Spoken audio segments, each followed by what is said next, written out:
imaginer une véritablement exploser Oui, je pense que la situation va s'aggraver, bien sûr. Jusqu'à quel point? Jusqu'à un état de semi-guerre civile? Ça peut aller, on ne sait pas. Vous savez, nous sommes... Écoutez, rappelez-vous 2005. 2005. Imaginons qu'avec le niveau d'insécurité et de violence actuelle, il y ait la même répartition des soulèvements. Mais je crois que nous n'avons pas l'appareil de sécurité nécessaire, puisqu'on n'a pas cessé depuis de diminuer les effectifs de gendarmerie et de police et d'armée. Par conséquent, la situation, à mon sens, est une situation extrêmement dangereuse.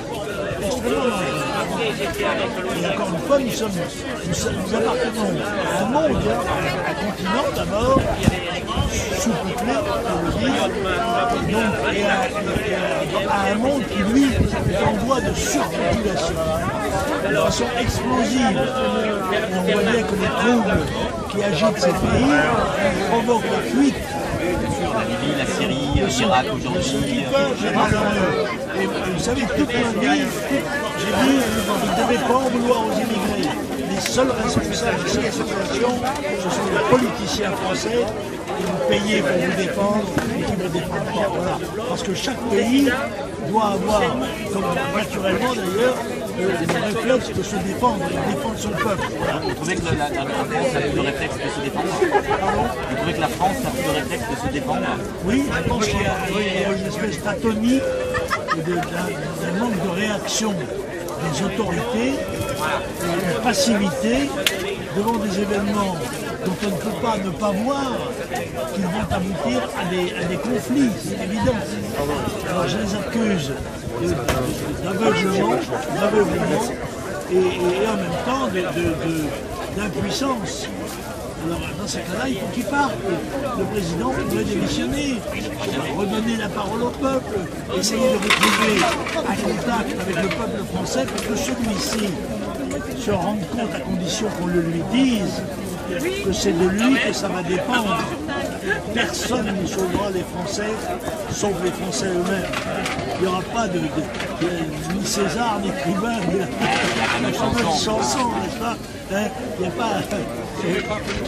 Le salut ne peut venir que de leur prise de conscience de la réalité, de la nécessité qu'il y a de s'en sortir sous peine de disparaître, et à la condition aussi de trouver des cadres politiques qui aient le courage de s'impliquer, de dire la vérité et d'engager le pays sur la voie de véritables réformes. Ce sont des réformes, comme disait mon compatriote Renan, à la fois intellectuelles et morales aussi, pas seulement des régionales. L'archétype d'une réforme absolument ridicule, inutile et qui sera coûteuse. C'est le père Bidault qui disait « Il n'est pas nécessaire de changer, il est nécessaire de ne pas changer. » Voilà. Or, les régions étaient ce qu'elles étaient. Nous avons proposé quelque chose, nous, c'est que la région doit se dégonfler un certain nombre de ses prérogatives en nommant l'idée est la suivante, c'est que le scrutin départemental aurait lieu à la proportionnelle et les premiers, comme dans Lyon, Paris, comme Paris, Lyon, Marseille, les premiers seraient aussi conseillers régionaux. Et ce conseil régional aurait un but de coordination des départements composant la région. Mais pas cette espèce d'appareil énorme qui est devenu maintenant la région moderne. Alors, en faisant d'autres, qu'est-ce qu'on va faire? Il va y avoir de nouveau des palais régionaux différents et d'une équipe différente, et ça ne diminuera pas les dépenses, loin de là. Ce sont des réformes en trompe-l'œil. C'est fait pour faire croire aux gens que ça va changer, qu'il y a un espoir à la suite de ça, et il n'y en a pas, c'est pas vrai. C'est pas dans cette voie-là. Il faut que les Français admettent qu'il va falloir travailler plus, qu'ils soient mieux formés, que les corps enseignants prennent vraiment conscience de son écrasante responsabilité. Est-ce que ça vous manque de ne plus être en première ligne. Je suis en première ligne. Oui, non, mais oui, non, je sais que vous êtes en première ligne, mais directement. J'ai fait quelque chose que peu de gens ont fait, puisque j'ai fait de septembre à mai 53 meetings en France. 53 meetings dans le cadre à la fois de soutien des élections municipales et d'européennes. Sinon, je suis en première ligne. J'étais tête de liste aux élections. Oui, non, mais c'est parce que Et je serai peut-être encore, qui sait, tant que j'en ai avant, après. Je l'aurais dit pas par contre, il y a 25 ans. Et pas fait, ouais, non, trop tard. Je l'ai pas vu, c'est trop tard. Une dernière petite question, les relations avec votre fille politique étaient un peu tendues. Oui, non, il y a eu cette histoire de mauvaise interprétation qui a été faite par Marlene et par lui à Lyon de ce que j'avais dit sur la fournée, qui était un terme de français. J'ai d'ailleurs dit à M. Wittenkraut, qui avait aussi utilisé le même raisonnement, je lui ai dit, écoutez, si vous êtes un jeune académicien, avant de faire le dictionnaire, apprenez déjà celui qui existe. Parce qu'il faut savoir, c'est évident que si les Français ne donnent pas la même acception aux différents mots, c'est dramatique. Il faut que les gens sachent de quoi ils parlent. Alors moi, je m'excuse, moi j'avais mon instituteur. Moi non plus, j'ai pas le choix. Et comme socialiste, ça veut dire en Bretagne.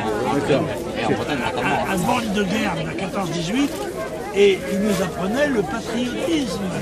Et ils avaient tous les deux instituteurs, avaient une classe de 45 élèves, en 4 divisions chacun, 45 élèves, dont la grande, avec le certificat d'études, que bien des bacheliers d'aujourd'hui ne seraient pas capables de passer. Là, c'est sûr. Alors, en même temps qu'on apprenait le travail, on apprenait aussi la patrie. Je me rappelle, mon instituteur jouait au violon, car l'instituteur jouait du violon à l'époque. Il n'avait pas la taille d'homme, nous sommes encore des enfants. Et par le cœur français, nous sommes premiers, derniers, petits et grands. J'aime la patrie, étant tous bons français. À toi, France chérie, la grandeur et la paix. C'est ce qu'on apprenait à l'école laïque, ça, juste avant la guerre. Voilà. Alors c'est ça qui a changé. Alors, si les Français n'ont pas le sentiment d'appartenir à une nation, que personne d'autre ne viendra à leur secours. Chaque nation se battra pour elle, et il est grand temps qu'elles en prennent conscience. Donc avec Marine, c'est réglé. Oui, non. J'avais dit, si l'affaire du blog est réglée, en ce qui concerne, je tourne la page. On sait bien que même dans les pays les plus unis, il y a des coups de gueule, il y a des incompréhensions, mais ce qui est par-dessus tout doit compter, c'est la cause que nous défendons. C'est ça.